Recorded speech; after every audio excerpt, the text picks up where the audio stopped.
महाभारत युद्ध के बाद पांडवों ने 36 साल राज किया।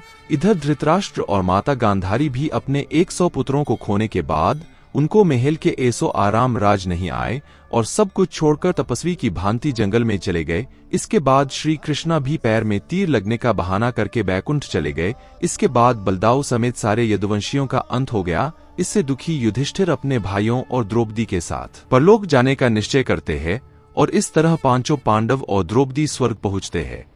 लेकिन वहां पहले से दुर्योधन और दुशासन अपने अपने आसन पर बैठे देखते हैं तो युधिष्ठिर क्रोधित हो जाते हैं। जहां द्रौपदी, भीम, अर्जुन, सहदेव और नकुल शरीर को त्याग कर स्वर्ग पहुंचते हैं, वही युधिष्ठिर सशरीर स्वर्ग पहुंचते हैं। हालांकि उन्हें अपनी एक गलती के कारण कुछ समय नरक में भी बिताना पड़ता है। इस पूरे सफर में उनके साथ एक कुत्ता भी होता है। मित्रों, इस वीडियो में हम इन्हीं बातों के बारे में आपको बताने वाले हैं।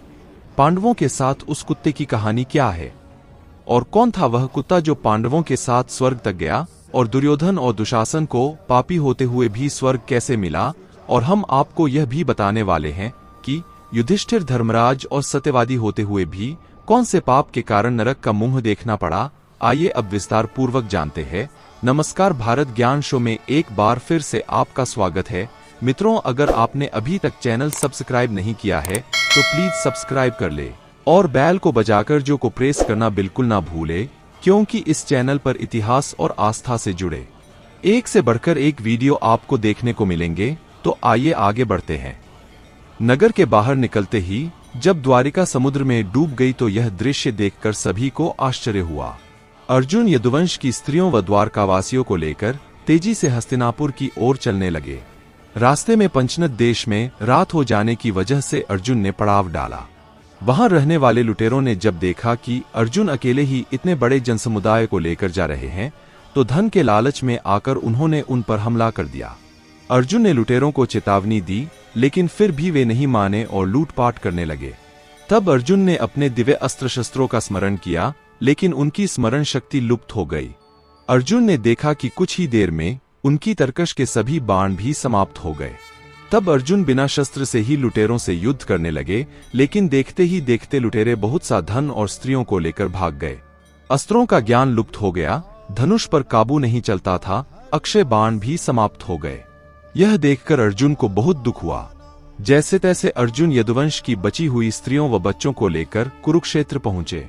यहाँ आकर अर्जुन ने श्री कृष्ण के पोते वज्र को इंद्रप्रस्थ का राजा बना दिया।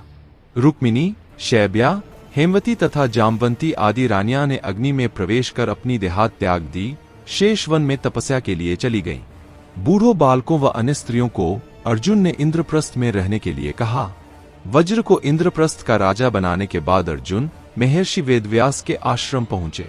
यहाँ आकर अर्जुन ने महर्षि वेदव्यास को बताया कि श्री कृष्ण, बलराम सहित सारे यदुवंशी समाप्त हो चुके हैं। तब महर्षि ने कहा कि यह सब इसी प्रकार होना था, इसलिए इसके लिए शोक नहीं करना चाहिए। तब अर्जुन ने यह भी बताया कि किस प्रकार साधारण लुटेरे उनके सामने यदुवंश की स्त्रियों को हर कर ले गए और वे कुछ भी न कर सके। अर्जुन की बात सुनकर महर्षि वेदव्यास ने कहा कि वे दिव्य अस्त्र जिस उद्देश्य से तुमने प्राप्त किए थे वह पूरा हो गया, अतः वे पुनः अपने स्थानों पर चले गए हैं। महर्षि ने अर्जुन से यह भी कहा कि तुम लोगों ने अपना कर्तव्य पूर्ण कर लिया है, अतः अब तुम्हारे परलोक गमन का समय आ गया है और यही तुम्हारे लिए श्रेष्ठ भी है। महर्षि वेदव्यास की बात सुनकर अर्जुन उनकी आज्ञा से हस्तिनापुर आए और उन्होंने पूरी बात महाराज युधिष्ठिर को बता दी। यदुवंशियों के नाश की बात जानकर युधिष्ठिर को बहुत दुख हुआ। महर्षि वेदव्यास की बात मानकर द्रौपदी सहित पांडवों ने राजपाट त्याग कर परलोक जाने का निश्चय किया। युधिष्ठिर ने युत्सु को बुलाकर उसे संपूर्ण राज्य की देखभाल का भार सौंप दिया और अभिमन्यु के पुत्र परीक्षित का राज्याभिषेक कर दिया। युधिष्ठिर ने सुभद्रा से कहा कि आज से परीक्षित हस्तिनापुर का तथा वज्र इंद्रप्रस्थ का राजा है, अतः तुम इन दोनों पर समान रूप से स्नेह रखना। इसके बाद पांडवों ने अपने मामा वसुदेव व श्रीकृष्ण तथा बलराम आदि का विधिवत तर्पण व श्राद्ध किया। इसके बाद पांडवों व द्रौपदी ने साधुओं के वस्त्र धारण किए और स्वर्ग जाने के लिए निकल पड़े। पांडवों के साथ साथ एक कुत्ता भी चलने लगा। अनेक तीर्थों, नदियों व समुद्रों की यात्रा करते करते पांडव आगे बढ़े लगे। पांडव चलते चलते लाल सागर तक आ गए। अर्जुन ने लोभवश अपना गांडीव धनुष व अक्षय तर्कशों का त्याग नहीं किया था। तभी वहां अग्निदेव उपस्थित हुए और उन्होंने अर्जुन से गांडीव धनुष और अक्षय तर्कशों का त्याग करने के लिए कहा। अर्जुन ने ऐसा ही किया। पांडवों ने पृथ्वी की परिक्रमा पूरी करने की इच्छा से उत्तर दिशा की ओर यात्रा की। यात्रा करते करते पांडव हिमालय तक पहुंच गए। हिमालय लांघकर पांडव आगे बढ़े तो उन्हें बालू का समुद्र दिखाई पड़ा। इसके बाद उन्होंने सुमेरु पर्वत के दर्शन किए। पांचों पांडव, द्रौपदी तथा वह कुत्ता तेजी से आगे चलने लगे। तभी द्रौपदी लड़खड़ाकर गिर पड़ी। द्रौपदी को गिरा देख भीम ने युधिष्ठिर से कहा कि द्रौपदी ने कभी कोई पाप नहीं किया, तो फिर क्या कारण है कि वह नीचे गिर पड़ी। युधिष्ठिर ने बिना पीछे देखे कहा कि द्रौपदी हम सभी में अर्जुन को अधिक प्रेम करती थी, इसलिए उसके साथ ऐसा हुआ है। ऐसा कहकर युधिष्ठिर द्रौपदी को देखे बिना ही आगे बढ़ गए। थोड़ी देर बाद सहदेव भी गिर पड़े। भीमसेन ने सहदेव के गिरने का कारण पूछा तो युधिष्ठिर ने बताया कि सहदेव किसी को अपने जैसा विद्वान नहीं समझता था, इसी दोष के कारण इसे आज गिरना पड़ा है। कुछ देर बाद नकुल भी गिर पड़े। भीम के पूछने पर युधिष्ठिर ने बताया कि नकुल को अपने रूप पर बहुत अभिमान था, इसलिए आज इसकी यह गति हुई है। थोड़ी देर बाद अर्जुन भी गिर पड़े। इस पर युधिष्ठिर ने भीमसेन को बताया कि अर्जुन को अपने पराक्रम पर अभिमान था। अर्जुन ने कहा था कि मैं एक ही दिन में शत्रुओं का नाश कर दूंगा, लेकिन ऐसा कर नहीं पाए। अपने अभिमान के कारण ही अर्जुन की आज यह हालत हुई है। ऐसा कहकर युधिष्ठिर बिना पीछे देख आगे बढ़ गए। थोड़ी आगे चलने पर भीम भी गिर गए। जब भीम ने युधिष्ठिर से इसका कारण तो उन्होंने बताया कि तुम खाते बहुत थे और अपने बल का झूठा प्रदर्शन करते थे, इसलिए तुम्हें आज भूमि पर गिरना पड़ा है। यह कहकर युधिष्ठिर आगे चल दिए। केवल वह कुत्ता ही उनके साथ चलता रहा। युधिष्ठिर कुछ ही दूर चले थे कि उन्हें स्वर्ग ले जाने के लिए स्वयं देवराज इंद्र अपना रथ लेकर आ गए। तब युधिष्ठिर ने इंद्र से कहा कि मेरे भाई और द्रौपदी मार्ग में ही गिर पड़े हैं, वे भी हमारे साथ चलें, ऐसी व्यवस्था कीजिए। तब इंद्र ने कहा कि वे सभी पहले ही स्वर्ग पहुंच चुके हैं, वे शरीर त्याग कर स्वर्ग पहुंचे हैं और आप सशरीर स्वर्ग में जाएंगे। इंद्र की बात सुनकर युधिष्ठिर ने कहा कि यह कुत्ता मेरा परम भक्त है, इसलिए इसे भी मेरे साथ स्वर्ग जाने की आज्ञा दीजिए। लेकिन इंद्र ने ऐसा करने से मना कर दिया। काफी देर समझाने पर भी जब युधिष्ठिर बिना कुत्ते के स्वर्ग जाने के लिए नहीं माने, तो कुत्ते के रूप में यमराज अपने वास्तविक स्वरूप में आ गए। मित्रों, वह कुत्ता वास्तव में यमराज ही थे। युधिष्ठिर को अपने धर्म में स्थित देखकर यमराज बहुत प्रसन्न हुए। इसके बाद देवराज इंद्र युधिष्ठिर को अपने रथ में बैठाकर स्वर्ग ले गए। स्वर्ग जाकर युधिष्ठिर ने देखा कि वहां दुर्योधन एक दिव्य सिंहासन पर बैठा है, अन्य कोई वहां नहीं है। यह देखकर युधिष्ठिर ने देवताओं से कहा कि मेरे भाई तथा द्रौपदी जिस लोक में गए हैं, मैं भी उसी लोक में जाना चाहता हूं। मुझे उनसे अधिक उत्तम लोक की कामना नहीं है। तब देवताओं ने कहा कि यदि आपकी ऐसी ही इच्छा है तो आप इस देवदूत के साथ चले जाइए, यह आपको आपके भाइयों के पास पहुंचा देगा। युधिष्ठिर उस देवदूत के साथ चले गए।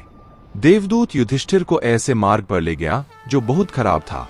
मार्ग पर घोर अंधकार था, उसके चारों ओर से बदबू आ रही थी, इधर उधर मुर्दे दिखाई दे रहे थे, लोहे की चोंच वाले कोए और गीध मंडरा रहे थे। वह असिपत्र नामक नरक था। वहां की दुर्गंध से तंग आकर युधिष्ठिर ने देवदूत से पूछा कि हमें इस मार्ग पर और कितनी दूर चलना है और मेरे भाई कहाँ हैं?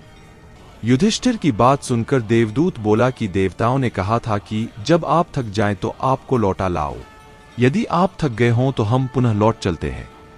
युधिष्ठिर ने ऐसा ही करने का निश्चय किया। जब युधिष्ठिर वापस लौटने लगे तो उन्हें दुखी लोगों की आवाज सुनाई दी। वे युधिष्ठिर से कुछ देर वहीं रुकने के लिए कह रहे थे। युधिष्ठिर ने जब उनसे उनका परिचय पूछा तो उन्होंने कर्ण, भीम, अर्जुन, नकुल, सहदेव व द्रौपदी के रूप में अपना परिचय दिया। तब युधिष्ठिर ने उस देवदूत से कहा कि तुम पुनः देवताओं के पास लौट जाओ। मेरे यहाँ रहने से यदि मेरे भाइयों को सुख मिलता है तो मैं इस दुर्गम स्थान पर ही रहूंगा। देवदूत ने यह बात जाकर देवराज इंद्र को बता दी। युधिष्ठिर को उस स्थान पर अभी कुछ ही समय बीता था कि सभी देवता वहां आ गए। देवताओं के आते ही वहां सुगंधित हवा चलने लगी, मार्ग पर प्रकाश छा गया। तब देवराज इंद्र ने युधिष्ठिर को बताया कि तुमने अश्वत्थामा के मरने की बात कहकर छल से द्रोणाचार्य को उनके पुत्र की मृत्यु का विश्वास दिलाया था। इसी के परिणाम स्वरूप तुम्हें भी छल से ही कुछ देर नरक के दर्शन करने पड़े। अब तुम मेरे साथ स्वर्ग चलो, वहां तुम्हारे भाई व अन्य वीर पहले ही पहुंच गए हैं। देवराज इंद्र के कहने पर युधिष्ठिर ने देवनदी गंगा में स्नान किया। स्नान करते ही उन्होंने मानव शरीर त्याग करके दिव्य शरीर धारण कर लिया। इसके बाद बहुत से महर्षि उनकी स्तुति करते हुए उन्हें उस स्थान पर ले गए जहां उनके चारों भाई कर्ण, भीष्म, धृतराष्ट्र, द्रौपदी आदि आनंदपूर्वक विराजमान थे। वह भगवान का परम धाम था। युधिष्ठिर ने वहां भगवान श्री कृष्ण के दर्शन किए। अर्जुन उनकी सेवा कर रहे थे। युधिष्ठिर को आया देख श्री कृष्ण व अर्जुन ने उनका स्वागत किया। युधिष्ठिर ने देखा कि भीम पहले की तरह शरीर धारण किए वायु देवता के पास बैठे थे। कर्ण को सूर्य के समान स्वरूप धारण किए बैठे देखा। नकुल व सहदेव अश्विनी कुमारों के साथ बैठे थे। देवराज इंद्र ने युधिष्ठिर को बताया कि ये जो साक्षात भगवती लक्ष्मी दिखाई दे रही हैं, इनके अंश से ही द्रौपदी का जन्म हुआ था। इसके बाद इंद्र ने महाभारत युद्ध में मारे गए सभी वीरों के बारे में युधिष्ठिर को विस्तार पूर्वक बताया।